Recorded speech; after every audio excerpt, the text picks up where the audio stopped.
তুমি জ্ঞান চর্চা করো, 1 ঘন্টার জ্ঞান চর্চায় সারা রাত জেগে নফল নামাজের সওয়াব আল্লাহ তোমার আমল নামায় লিখে দেবে। সম্মানিত ভাই, এবার বুঝুন কেন বললাম দুম করে হাদিস। আমি যে আয়াত পড়েছিলাম তার তাফসীর করছি, কিন্তু অনেক বেড়ে যাচ্ছি। তবে যেটাই বাড়ছি সেটা অকাজে না, আপনাদের বসার মান রক্ষা হচ্ছে, নাকি বেকার হচ্ছে? ওই যে বললাম রাসূল বলেছেন যে যারা ওয়াজের মজলিসে বসবে তাদেরকে আল্লাহ জাহান্নাম থেকে মুক্তি দিয়ে জান্নাত দান করবেন। আর এই যে হাদিস বললাম, যারা চোখ দিয়ে আল্লাহর ভয়ের পানি ফেলবে, যারা চোখটাকে হারাম থেকে বাঁচাবে, যারা চোখটাকে আল্লাহর রাস্তায় জাগাবে, এদের জন্য জাহান্নামের আগুন হারাম। প্রিয় ভাই, এখন ধরে নেন একজন ভাই একদিন আল্লাহর ভয়ে কেঁদেছে, একজন ভাই তার চোখটাকে একদিন সুন্দরী মেয়ে সামনে পড়লেও হাদিসের কথা মনে রেখে চোখ ফিরিয়েছে, তার দিকে লোভনীয় দৃষ্টি দেয়নি। কিংবা একদিন সে রাত জেগেছে আল্লাহর রাস্তায়, ওয়াজের মজলিসে, জিকিরের মজলিসে, কোরআন চর্চায়, তাহাজ্জুদে, নফলে, ইবাদতে, জিকিরে, তাসবিহে, বাকি জীবনে সে এই হাদিসের বিরোধী কাজ করে ফেলেছে। তাহলে এই হাদিস আপন জায়গায় ওই একদিনের জন্য হলেও আমার আল্লাহর ওয়াদা সত্যে পরিণত হবে ইনশাআল্লাহ। আল্লাহ পাক ওই মানুষটাকে জাহান্নাম থেকে মুক্তি দেবেন, সন্দেহ নাই। রাসূলের হাদিস অভ্রান্ত, রাসূল তো নিজের থেকে বলেন না ভাই। ওমা ইয়ানতিকু আনিল হাওয়া ইন হুয়া ইল্লা ওয়াহয়ুন ইউহা। কথার পৃষ্ঠে কথা বলছি। আল্লাহ বলেছেন যে আমার নবী নিজের পক্ষ থেকে একটি কথাও বলে না। ইন হুয়া ইল্লা ওয়াহয়ুন ইউহা, বরং তার কাছে যেটাই আদেশ পাঠানো হয় সেটাই বলে। তাহলে এই যে হাদিস বলেছেন, এটা বলেছেন নবী, বলিয়েছেন কে? আল্লাহর কথার বদল হয়। সুতরাং এরা জাহান্নাম থেকে বেঁচে জান্নাতে যাবে, কিন্তু কবে যাবে এটাই হচ্ছে চিন্তার, আর এটাই হচ্ছে টেনশন। ফর এক্সাম্পল, মনে করুন একজন ভাই ওয়াজের মজলিসে রাত জেগেছেন, ফের আল্লাহর কাছে কেঁদেছেন, ফের ওই মানুষটা হারাম জিনিস, হারাম বস্তু, হারাম প্রদর্শনী দেখা থেকে নিজের চোখটাকে বাঁচিয়েছেন। তাহলে সবগুলোই জাহান্নাম থেকে বাঁচার পক্ষে, ঠিক কিনা? আর জান্নাতে নিয়ে যাওয়ার পক্ষে। কিন্তু ভদ্রলোক নামাজ পড়ে না। কথা বোঝাতে পারছি? যে আত-তারগীব ওয়াত-তারহীব নামক হাদিসে এসেছে যে ইচ্ছাকৃত সুযোগ আছে, শক্তি আছে, সময় আছে, ইচ্ছাকৃত 1 ওয়াক্ত নামাজ কোন অ্যাডাল্ট ছেলে মেয়ে, সাবালেক সাবালিকা, নারী পুরুষ 1 ওয়াক্ত নামাজ যদি কাজা করে 80 হোকবা তাকে দোজখে জ্বলতে হবে। হোকবা একটি আরবি অঙ্ক, এটাকে ইংরেজি ভার্সনে ভেঙে দেখা গেছে 1 ওয়াক্তের বিনিময়ে 2,88,00,000 বৎসর। নাউযুবিল্লাহ বলেন, আস্তাগফিরুল্লাহ। 1 ওয়াক্ত নামাজে কতদিন? একটু বলেন। 2,88,00,000। এখন মনে ভাবুন একজন ভাইয়ের 50 বছর সাবালেক জীবন, 15 বছরে অ্যাডাল্ট পিরিয়ডে স্টার্ট হয়েছে, 65 এজে লোকটা এক্সপায়ার করেছে, 65 বছরে মারা গেছে। তাহলে 50 বছর তার অ্যাডাল্ট পিরিয়ড। এই 50 বছরে দিনে 5 বার ফরজ, 3 রাকাত বেতের ওয়াজিব, ঠিক কিনা? তাহলে 6। তাহলে আমাকে এখন যোগ করতে হবে 50 বছরে কত দিন হয়, তার সঙ্গে 6 গুণ দিতে হবে, কত অক্ত বেরোবে, ওর সঙ্গে 2,88,00,000 গুণ দিতে হবে, তারপরে যে ফিগারটা দাঁড়াবে ওটা আমরা বলতে পারবো না চার্টার অ্যাকাউন্টার উচ্চারণ করতে পারবে না কম্পিউটারের কাছে দিলে যে ফিগারটা বার করে দেবে সে ফিগারটা বলা যাবে? বা বলেন বলেন বলেন, ফেল করে। এবার বুঝুন, তাহলে আমি ওয়াজ শুনে জান্নাতের যোগ্যতা জোগাড় করেছি বলে ভাবতে পারি, আমি একদিন আল্লাহর ভয়ের পানি ফেলে জাহান্নাম থেকে বাঁচতে পেরেছি বলে ভাবতে পারি, আমি পরস্ত্রী পরকন্যা টিভির হারাম প্রোগ্রাম মোবাইলের হারাম প্রোগ্রামগুলোকে ত্যাগ করে চোখটাকে রক্ষা করতে পারি, আমি আল্লাহ রাস্তাতে জাগতেও পারি, সবগুলো আমার পক্ষে বেনিফিট, আমাকে জাহান্নাম থেকে বাঁচাবে, জান্নাতে নিয়ে যাবে। কিন্তু মাঝখানে একটা ডিসপুট, আমি নামাজ পড়ি, অন্যগুলো বাদ দিলাম। এর বিনিময়ে যদি কত কোটি বছর ভুগতে হবে আমি কোনোদিন হিসাবও করিনি, আর বলতেও পারবো না। কিন্তু 3 আর 2 5 যারা জানে তারা আন্দাজ করতে পারছে যে ওই অঙ্কটা মুখে বলাও সম্ভব না, ওইগুলো ভোগো বাবা, ভুগে তারপর জান্নাতে যেও। এবার বলেন, এই যে ফজিলতের হাদিসগুলো, এই হাদিসগুলো দুমদাম আমাদের দেশের কিছু দামি দামি বক্তারা বলে, আর ইয়ং স্টাফ ফুলে কলা ব্যাঙের মতো মোটা হয়। আমরা যা সভা দিয়েছি জান্নাত একদম দখল। কথা বলেন, ঠিক বলছি না ভুল বলছি? জি ভাই, আমার দ্বারা তো সম্ভব না, বেয়াদবির মাপ চাইছি। আমি ডাক্তার তো, আমার অপারেশন করতে গেলে ভেবে চিন্তা করতে হয়। আর যাদের সার্জারি সার্টিফিকেট নেই, ছুরি দিলেই কুচুত করে কেটে দিলে, যেখানে বাধে বেঁধলো। ভুল বললাম মনে হচ্ছে? ডাক্তার হলে তাকে শিরা দেখে তবে অপারেশন করতে হয়, ডাক্তার না হলে ঝেঁকে দিতে সময় লাগে না। তো আমাদের দেশের প্রচুর পরিমাণে সার্টিফিকেট লেস ধর্মীয় ডাক্তার আছে, ওইভাবে অপারেশন করিয়ে যাচ্ছে। প্রিয় ভাই, তো আমি আপনাদেরকে বোঝাতে বোঝাতে এই জায়গা পর্যন্ত এসেছি। কোথায় সভা রেখেছি ভুলে যাইনি, মনে আছে, ভুলে যাইনি, মনে আছে। আমি বক্তব্য শুরু করেছিলাম যে নবী, লোকেরা তোমার কাছে জিজ্ঞাসা করে আমি কোথায়, মনে আছে না? ভুলে গেছি। তো তুমি ওদেরকে বলো ফাইন্নী করিব, আমি নিকটে আছি। আর একটা শব্দ বলেছেন নাহনু আকরাবু ইলাইহি মিন হাবলিল ওয়ারিদ, আমি এতটা নিকটে, তোমার ঘাড়ের যে শিরাটা বিচ্ছিন্ন হলে তুমি মারা যাবে, ওই শিরাটা তোমার ঘনিষ্ঠ যত, তোমার নিকটতম যত, আমি আল্লাহ তার থেকেও আরো নিকটে। আমি এই পর্যন্ত বলি, বেড়ে গেছি। তাহলে আমাদের এই চিত্রটা আল্লাহর জ্ঞান গোচরের বাইরে নেই। এইখানেই বলেছিলাম এখানে জেনেরা রয়েছে, ফেরেশতারা রয়েছে, মনে আছে? সুতরাং এখানে বেয়াদবি করা চরম চরম অপরাধ। আমরা তো কোরআন হাদিস শুনছি গো। হযরত ইমাম মালিক রহমাতুল্লাহ আলাইহি তিনি মদিনার মসজিদে নববীতে হাদিস পড়াচ্ছিলেন। কি পড়াচ্ছিলেন? হাদিস। তিনি মসজিদে নববীতে হাদিস পড়াচ্ছেন, তার পিঠে একটা ভেমরুলে কামড়ালো। তিনি হাদিস পড়াচ্ছেন, এই ভেমরুলের কামড়ানির বিষে তার চেহারাটা লাল হয়ে উঠেছে। ভাই, কথা বললে বোঝা যাবে, যদি বাথরুমের খুব বেগ থাকে আর যদি সুযোগ না পাওয়া যায়, গা ঘামবে না? ঘামবে না একদম। তো ইমাম মালিকের পিঠে ভেমরুল ভুল ফুটিয়েছে, তার বিষক্রিয়ায়, তার জ্বালায় তার চেহারাটা বিবর্ণ হয়ে গেছে। তিনি যে হাদিস পড়াচ্ছিলেন, হাদিসটাকে কমপ্লিট করে নিয়ে এবার তিনি বললেন একজন শাগরেদকে, দেখো তো বাবা আমার পিঠটাতে কি আছে। তিনি দেখলেন সেই ভেমরুলের কামড়, ভেমরুলটা কামড়েছে কিন্তু আর নড়তে পারেনি।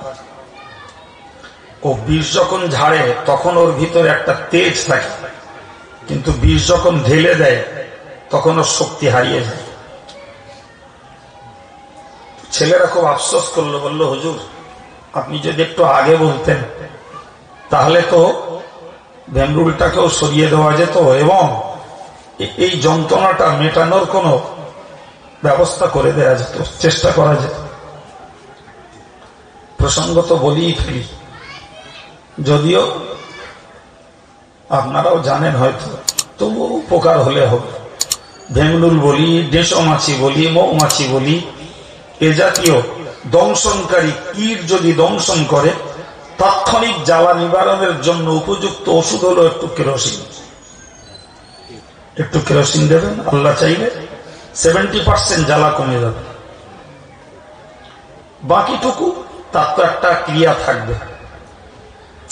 যাই হোক, হযরত ইমাম মালিক বললেন আমি বুঝতে পারছি তোমাদের দাবি, আমারও মন চাইছিল, কিন্তু আমি যে রসুলের হাদিস পড়াচ্ছিলাম, এই রসুলের হাদিস পড়ানো বন্ধ করব, একটা পোকার কামড়ের জ্বালা সইতে পারবো না, নবীর হাদিসের সঙ্গে বেয়াদবি করব, এই জন্যই আমি হাদিসটা পড়া শেষ না করে এদিকেটায় আমি আর মন দেইনি। একটু মহব্বত করে বলে, এই বলে রতনে রতন চেনে, বাকিটা আর বললাম না।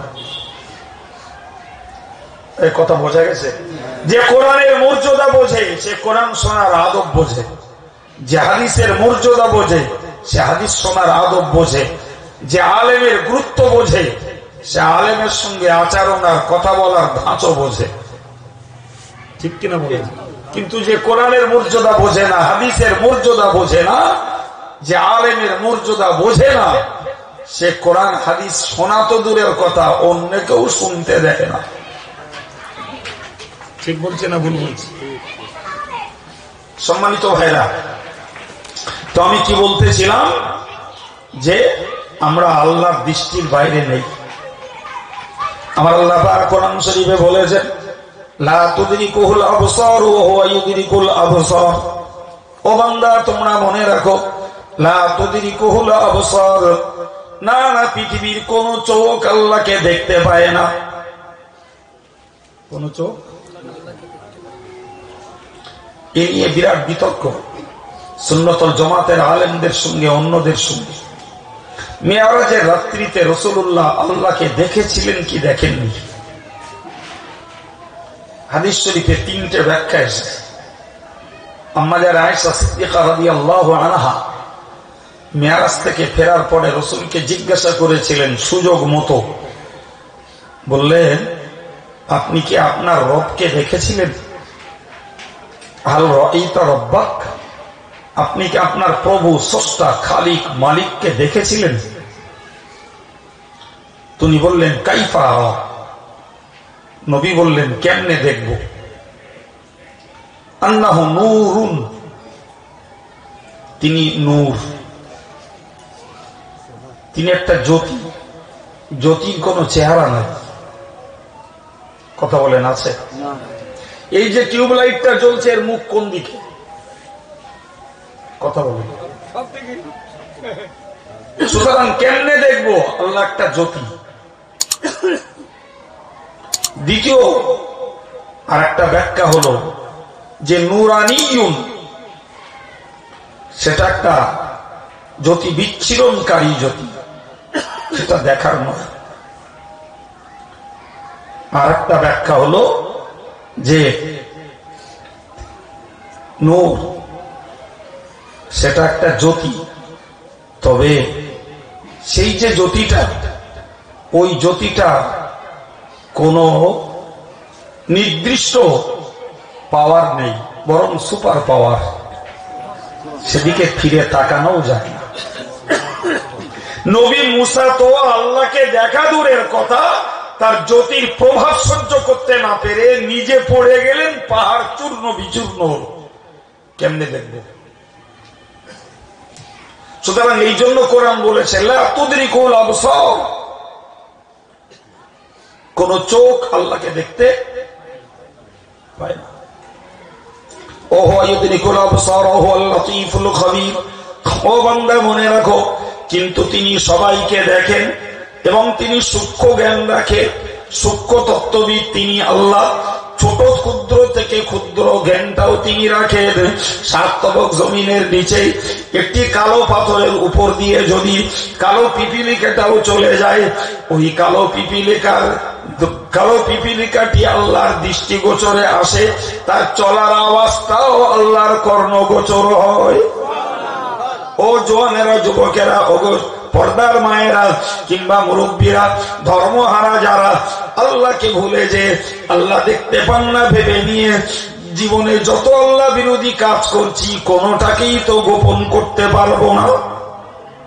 শুধু আল্লাহ শুকরিয়া আদায় করি, একটা জায়গায় আল্লাহ নাম নিয়েছেন সত্তার। সত্তার সত্তার, আল্লাহর নাম হলো গোপনকারী। চিল্লে বলুন সুবহানাল্লাহ। ওই দয়াবান আল্লাহ, ওই মহান সহানুভূতিশীল করুণানিধি আল্লাহ আমাদের পাপগুলোকে গোপন রেখেছেন। তাই আমি আব্দুল কাইয়ুম আজও মানুষের কাছে সম্মান পাই, আপনি আব্দুর রাজ্জাক আজও মানুষের কাছে সম্মান পান। যদি আল্লাহ আমাদের পাপগুলোকে প্রকাশ করে দিতে, মানুষ তো দূরের কথা, পশু পাখিরাও ঘৃণা করে আমাদের ধারেও ঘেঁষত না। জি, একটা বয়স্ক মানুষ স্বাভাবিক নিয়মে সাবালেক জীবন থেকে তার প্রবীণ কাল পর্যন্ত যত পাপ করেছে, সব পাপ যদি এক জায়গায় জড়ো করে দেয়া যেত, মানুষ হার্ট ফেল করে মরে যেত। বিশ্বাস হয় আমার কথা? কিন্তু ভাই, আজকে না হয় জড়ো হয়নি, দেখতে পাই, কিন্তু আল্লাহ জড়ো তো একদিন করে দেবেন। খলিফাতুল মুসলিমিন ওমর ফারুক রাদিয়াল্লাহু আনহু এক আঁধার রাত্রে যাচ্ছেন, সঙ্গে পিছনে কিছু সাহাবারাও রয়েছে। তো উনি ওই যেতে যেতে বলছেন, তোমরা বলতে পারো কোরআন শরীফে হতাশা ব্যঞ্জক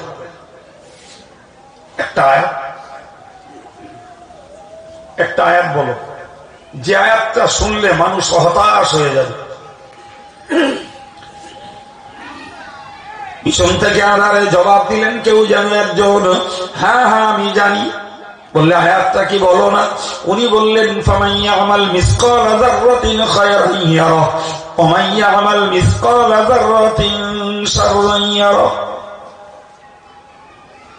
মানে হলো, যদি কোন বান্দা বান্দি এক বিন্দু পরিমাণ, এক জাররা পরিমাণ, একটা বটের ফলের ভিতরের দানা পরিমাণ, কিংবা একটা ছোট্ট পিপিলিকার পরিমাণ, মডার্ন যুগে বলতে হয়, এ যুগে বিজ্ঞান পরমাণু আবিষ্কার করেছে, অণুটাকে কয়েক ভাগ করে পরমাণু তৈরি করেছে। ওই পরমাণু পরিমাণও যদি মানুষ নেকির কাজ করে, সেটাকে কিয়ামতের দিনে দেখতে পাবে। যদি পরমাণু পরিমাণ পাপের কাজও করে, সেটাকেও দেখতে পাবে। ওই লোকটি, ওই সাহাবী বললেন যে এইটাই হলো সব থেকে হতাশার আয়াত। মানুষ হতাশ হয়ে যাবে, নিরাশ হয়ে যাবে। দেশীয় বাংলায় বলতে হয়, মানুষ হাতাঘাতা ছেড়ে দেবে। যদি অনুপরিমাণ, পরমাণু পরিমাণ, তার থেকে একটু বড় একটা পিঁপড়ের মাথা পরিমাণ, একটা বটের ফলের ভিতরের ক্ষুদ্র দানা পরিমাণ নেকির কাজ করলে সেটাও যদি পাওয়া যায়, আর যদি ওইটা পাপ হয় সেটাও যদি দেখানো হয়, তাহলে এর থেকেও হতাশা আর কিছুতে নেই। আরে বাবা, নামাজ না পড়া, গান শোনা, মিথ্যা কথা বলা, তাস খেলা, জুয়া খেলা, গালিগালাজ করা, মিথ্যা সমালোচনা করা, কিংবা মেয়েদের বেপর্দায় ঘোরা, গলাবাজারি করা, স্বামীর অভক্তি করা, এ জাতীয় পাপগুলো তো, এগুলো তো বড় বড় পাপ। যত ছোট পাপ মনে হয়, সেটাও যদি কিয়ামতের দিনে বিচারের মানদণ্ডে ওঠে, তাহলে এর থেকেও হতাশ, হাতাগাতা ছেড়ে দেওয়ার আর কি থাকতে পারে? ঠিক কিনা বলেন? আবার কয়েক ধাপে গিয়ে যে হযরত ওমর ফারুক রাদিয়াল্লাহু আনহু জিজ্ঞাসা করলেন, তোমাদের মধ্যে কেউ কি আছো বলতে পারো কোরআন শরীফের ভিতরে সবথেকে আশাব্যঞ্জক আয়াত কোনটা? সেই সাহাবী আবার বললেন আমি বলতে পারি। বললে বলো না আয়াতটা কি? তিনি আবার বললেন ওই একই আয়াত, ফামান ইয়ামাল মিসকালা যাররাতিন খায়রান ইয়ারা ওয়া মান ইয়ামাল মিসকালা যাররাতিন শাররান ইয়ারা। আবার ওই কথাটাই বললেন, যদি কেউ একটা অনুপরমাণু পরিমাণ নেকির কাজ যদি করে আল্লাহ ওটাকেও বেকার করে দেবেন না, ওর মজুরিটাও বান্দাকে দিয়ে দেবেন। জোরে বলুন। আর যদি কেউ পরমাণু পরিমাণ পাপের কাজ করে এর পানিশমেন্টটাও আল্লাহ ইচ্ছা করলে বান্দাকে দেবেন। হযরত ওমর একই ব্যক্তির কাছ থেকে একই কণ্ঠে আধারে ওই দুটো জবাব শুনলেন, কিন্তু আয়াত তো একই রকম। অন্ধকারে যাচ্ছেন বলে হযরত ওমর ফারুক রাদিয়াল্লাহু আনহু ওই আধারে তিনি জিজ্ঞাসা করলেন, তোমরা পিছনে যারা আছো তোমাদের মধ্যে ফকিহুল উম্মাহ, উম্মতের সবথেকে বড় মুফতি, সবথেকে কোরআন শরীফের আরেকজন মুফাসসির হযরত আব্দুল্লাহ ইবনে মাসউদ, হযরত ওমর আধারে জিজ্ঞাসা করলেন, তোমাদের মধ্যে আব্দুল্লাহ ইবনে মাসউদ কি আছে? ওই আধারে জিজ্ঞেস করলেন, তোমাদের মধ্যে আব্দুল্লাহ ইবনে মাসউদ আছে? আল্লাহু আকবার। সেই কোনটি জবাব দিল, হুজুর আমি হলাম আব্দুল্লাহ ইবনে মাসউদ। হযরত ওমর বললেন, আমি ওই জন্য ভাবছিলাম আমার এই প্রশ্নের উত্তর দেয়া আব্দুল্লাহ ইবনে মাসউদের পক্ষে সম্ভব, কিন্তু কণ্ঠে বুঝতে পারিনি, চেহারা তো দেখতে পাচ্ছি না আধারে, কিন্তু দুটো প্রশ্নের একই ব্যক্তি জবাব দিয়েছে। তখনই আমার মনে হয়েছে এই জবাব আব্দুল্লাহ ইবনে মাসউদের দ্বারাই দেওয়াই সম্ভব। কত বড় মহাবিজ্ঞ পণ্ডিত। আমার বড় উদ্দেশ্য ভাই, আমি আয়াতটাকে বোঝানোর জন্য বলছি। আয়াতটাকে ইমাম জালালউদ্দিন সিউতি একটি হাদিসে লিখেছেন, একটা হাদিসের রিওয়ায়াত বর্ণনা করেছেন। তাতে উল্লেখ করা হয়েছে কিয়ামতের দিবসে একজন মানুষের নেকি আর বদি ওজন করা হবে। তো ওজন করে দেখা যাবে তার পাপ আর সওয়াব দুটি সমান সমান হয়ে গেছে। আল্লাহ পাকের জান্নাতি ফেরেশতারা চাইবে ওই বান্দাকে জান্নাতে নিয়ে যাবে। তাদের যুক্তি হলো পাপের পাল্লা বাড়িনি। ঠিক উল্টো একই রকমের যুক্তি হলো জাহান্নামের দায়িত্বশীল ফেরেশতাদের। তারা বলবেন এই বান্দাকে জাহান্নামে নিয়ে যাব, কারণ নেকির পাল্লা তো ভারী হয়নি। যুক্তি কম, উভয়ের যুক্তি সমপর্যায়ে। নেকির পাল্লা বাড়িনি, এ কারণে তুমি যদি জাহান্নামে নিয়ে যাও তাহলে আর এক শ্রেণী পাপের পাল্লা বাড়িনি, বিনিময়ে জান্নাতে নিয়ে যেতে রেডি। খালিক মালিক মহান আল্লাহ ব্যাপারটাকে দেখবে। ব্যাপারটাকে দেখার পরে ফেরেশতাদেরকে জিজ্ঞাসা করবেন, ও ফেরেশতারা কেন তোমরা আমার বান্দাকে নিয়ে টানাটানি করছো, ব্যাপারটা কি? আল্লাহ ফেরেশতারা বলবেন, রব্বুল আলামিন আপনার তো অজানা নেই, তবুও জিজ্ঞাসা করছেন। বলছি ভাই একটু এগিয়ে আসবেন, ভাই একটু এগিয়ে আসুন না। দু একজন ভাই বসার জায়গা থাকলে বসবে পিছন। একটু মন খুলে কলেমা শরীফের জিকির করেন, লা ইলাহা ইল্লাল্লাহ, লা ইলাহা ইল্লাল্লাহ, লা ইলাহা ইল্লাল্লাহ, লা ইলাহা ইল্লাল্লাহ, লা ইলাহা ইল্লাল্লাহ, লা ইলাহা ইল্লাল্লাহ মুহাম্মাদুর রাসূলুল্লাহ। আল্লাহুম্মা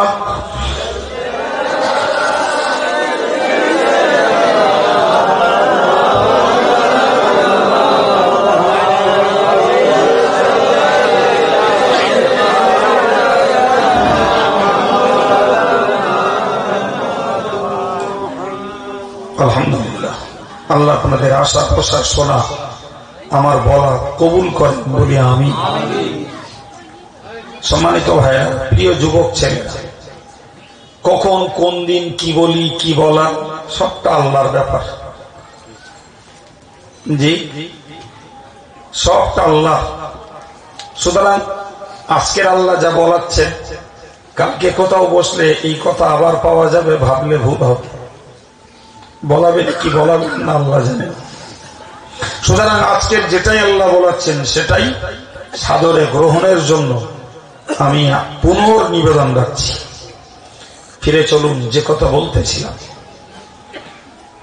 তো আল্লাহ ফেরেশতাদেরকে বলবেন, তোমরা আমার বান্দাকে নিয়ে টানাটানি কেন করছো? তো আল্লাহর ফেরেশতারা বলবেন, আল্লাহ আপনি তো সবই জানেন। আল্লাহ বলবেন, হ্যাঁ জানি, তবুও তোমাদের কাছ থেকে শুনলে আমার ভালো লাগে। ফেরেশতারা ব্যাপারটা আল্লাহকে অবহিত করবেন। আমার আল্লাহ পাক বলবেন, থামো ফেরেশতারা, ফয়সালাটা আমি করব। ফয়সালাটা আমি করব বলে আমার আল্লাহ পাক ছোট্ট একটা চিরকুটি দেবেন, যে চিরকুটিটাকে বলবেন বান্দার নেকির পাল্লায় চাপিয়ে দাও। বান্দার নেকির পাল্লায় চাপিয়ে দেওয়া হবে। চিরকুটিটার আয়াতন যা, ভার যা, ভর যা, তার তুলনায় অনেকখানি নেকির পাল্লা ভারী হয়ে যাবে। আল্লাহর জান্নাতি ফেরেশতারা খুশির সঙ্গে ওই বান্দাকে জান্নাতে নিয়ে যাবে। জাহান্নামের ফেরেশতারা চিরকুটিখানাকে তুলে দেখবেন, হায় হায়, এই কিচ্ছু তাতে লেখা নেই, শুধুই লেখা রয়েছে আলিফ লাম লাম হা আল্লাহ। এই ছোট্ট আল্লাহ শব্দটা তাতে লেখা। হতবাক হয়ে যাবেন ফেরেশতারা। এই আল্লাহ শব্দটার এত ওয়েট, এত ওজন যে নেকির পাল্লাটা অনেকখানি ভারী করে দিয়েছে। কিতাবওয়ালা লিখেছেন, ওই বান্দা সে ঘুমের ঘোরে কোন নিয়ত করে নয়, জিকিরের নিয়তে না, তাসবির নিয়তে না, আল্লাহর কাছে দোয়া করার উদ্দেশ্যে না, ঘুমের ঘোরে ব্যথায় কাতর বলে ফেলেছিল পাশরাতে যে আল্লাহ। জি, ওইটাই আল্লাহর কাছে এত প্রিয় হয়েছে, আল্লাহর কাছে এত পছন্দ হয়েছে, ওটা আল্লাহ নিজের হেফাজতে রক্ষা করেছেন। ওই মহা বিভৎস কঠিন দিবসে সেই আল্লাহ শব্দটা তার নেকির পাল্লা চাপিয়ে দিয়ে বান্দাকে জান্নাতি বানিয়ে দিয়েছেন। এবার বুঝুন, এবার বুঝুন, ক্ষুদ্র থেকে ক্ষুদ্র নেকির কাজটা জানা থাকে ছেড়ে দেওয়া কি বুদ্ধিমান ধার্মিকের কাজ? বাবা কথা বলে, যত ক্ষুদ্র হোক, জি, লজ্জা নয়, শরম নয়, করতে হবে, করতে হবে। মায়ের জুতোটা ঘুরিয়ে দিতে বেটার লজ্জা লাগতে পারে, আব্বার জুতোটা ঘুরিয়ে দিতে বেটার লজ্জা লাগতে পারে, অসুস্থ স্ত্রীকে হাত ধরে বাথরুমে নিয়ে যেতে স্বামীর লজ্জা করতে পারে। কিন্তু মনে রাখবেন, ওটাও শুধু সেবা নয়, ওটাও আপনার দায়িত্বের সেবা। ওই কাজটাও আপনার জন্য, আমার জন্য কিয়ামতের দিনে কল্যাণে কাজে লাগবে। আমি রাতের বেলা বাড়ি যেয়ে আমার বাচ্চাটার গরম কাপড়, লেপ, কম্বল যাই থাক, ঘুমের ঘরে বাচ্চাটির দেহ থেকে পড়ে গেছে, জি, আমি মায়ার জগতে নয়, আমি ওই বাচ্চাটার গায়ের কাপড়টা তুলে দেবো, এটাও একটা সেবা। আল্লাহ অতটুকুতেই আমার পুরস্কার নসিব করবেন। সুতরাং নেকি শুধু নামাজে নয়, রোজায় নয়, দাড়িতে নয়, টুপিতে নয়, জিকিরে নয়, তাসবিতে নয়, যাকাতে নয়, ক্ষুদ্র থেকে ক্ষুদ্র একটা কিছুতেই আল্লাহ খুশি হলেন তাতেই রয়েছে পুরস্কার। ঠিক কিনা বলে? এই জন্য আল্লামা রুমি বলেছেন, রহমতে হক বাহানা মি জওয়াব, রহমতে হক বাহানা মি জওয়াব। দুটো লাইন যা বলেছি হুবহু বানান, শব্দ অক্ষর সব এক, কিচ্ছু পার্থক্য নেই, কিন্তু দুটোর মানে আলাদা। রহমতে হক বাহানা মিজান, একটার মানে হলো আল্লাহর দয়া, কোন হেভি হেভি জিনিস দেখে, বড় বড় জিনিস দেখে, বিরাট মূল্য দেখে আসে না, আসে না, আসে না। বিরাট বড় সভা দেখে আল্লাহর রহমত হয় না। প্রচুর পরিমাণে টাকা খরচ করেছি মসজিদে মাদ্রাসাতে, ওতেই আল্লাহর রহমত হয়ে যায়